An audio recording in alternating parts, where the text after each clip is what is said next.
Happy Labor Day to everybody out there, and thank you for checking out the latest edition of Conference Chatter TV, where I will be picking each game in the Big 12 all season long. It's such a nice day outside in Lawrence, Kansas today that I decided to record outside today. You guys see the sky above me here in Lawrence? Here, let me give you a better view of it here. There you go.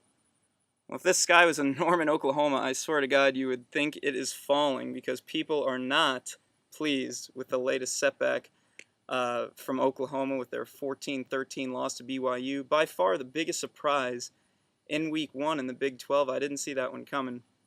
So we'll get to that a little bit later in the episode. My name is Eric Sorrentino. You can check my stuff out at kusports.com, where I keep my conference chatter blog. I update it each week as well, so feel free to check that out. Well, in picking the games in Week 1, I went 9-3. Could have been a little bit better, could have been a little bit worse, but that's not a terrible way to, I guess, kick the season off. Let's start out with that Oklahoma game, because that was by far the biggest storyline from Week 1. 14-13 BYU. I swear, if those teams played 10 times, I think OU truly would win 9 of those games. They were 22-point favorites coming in. Sam Bradford, of course, the reigning Heisman Trophy winner, sprained his AC joint in his right throwing shoulder, had to leave the game, did not return. OU coach Bob Stoops today on the Big 12 teleconference said that it'd be 1 to 2 weeks before they knew how long Bradford would truly be out. But I wouldn't expect him to play again until the Miami game on October 3rd. Oklahoma has Idaho State and Tulsa in the upcoming 2 weeks, and then they have a bye week, so that'd be a perfect time for Bradford to get healthy again before playing.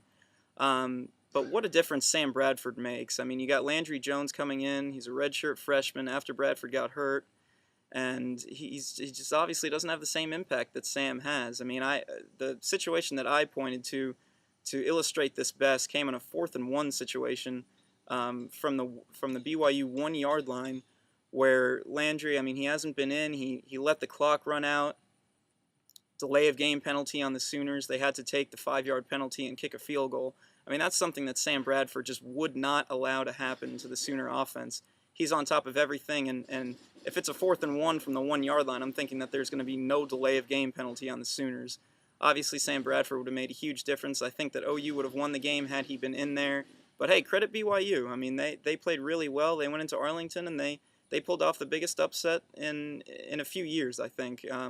Maybe since Appalachian State. I don't know. OU were 22-point favorites. This was a huge, huge game, and credit BYU. So that was one that I lost because I obviously picked Oklahoma in that one. Another one that I lost was Colorado State against Colorado. Wow, the Buffs, not the best showing to open the year, losing 24-17 at home. I don't know where Colorado goes from here. They have at Toledo next week.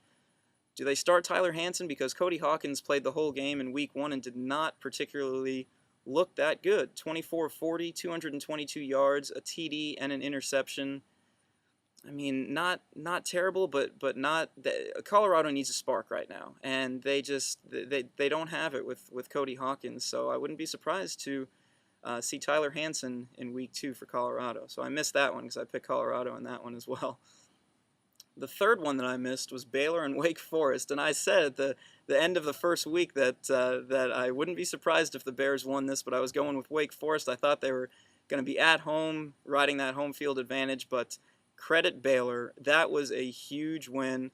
The Bears haven't, of course, been to a bowl game in 15 years. They're trying to do it this year, and they're off to a great start. I think the most impressive thing that I noticed from Baylor was their defense. They were very impressive with 3 interceptions.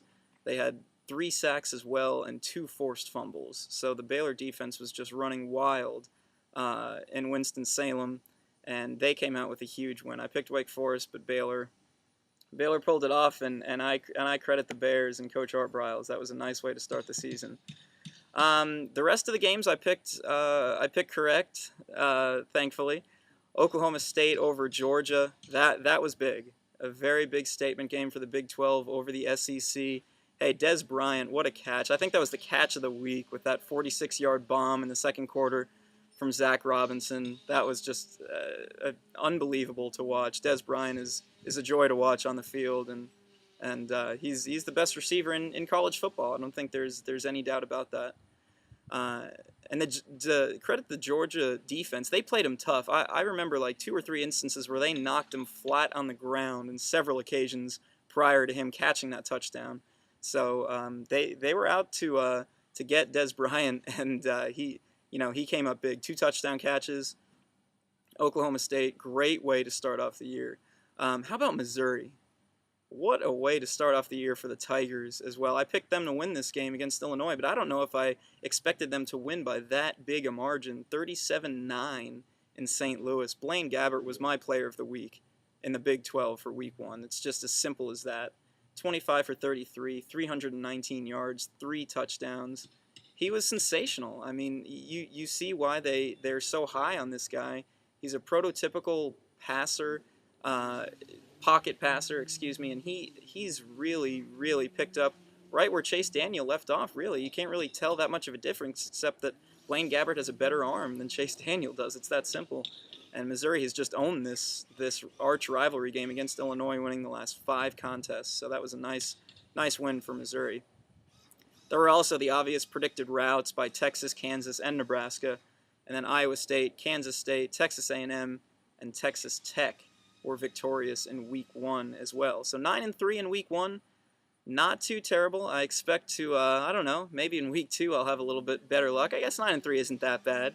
I mean, who would have thought that Oklahoma would lose, though, to BYU? So, OU fans, I think it's a little bit too early to kind of throw in the towel this early. I mean, the sky isn't falling in Norman quite yet, in my opinion. I mean, you look at it, they have 2 more games before their bye week. Should be victories against Idaho State and then Tulsa. And then you have a bye and you go to Miami. And if you win that game, that's 3 games. That's a 3-game winning streak right before you start conference play against Baylor. And you should have Sam Bradford back, and you should have Jermaine Gresham back, the all-world tight end as well. So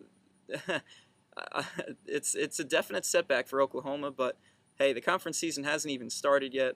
I'm not ready to call it a season yet for Oklahoma. So we'll see how that turns out. That's about all from week 1.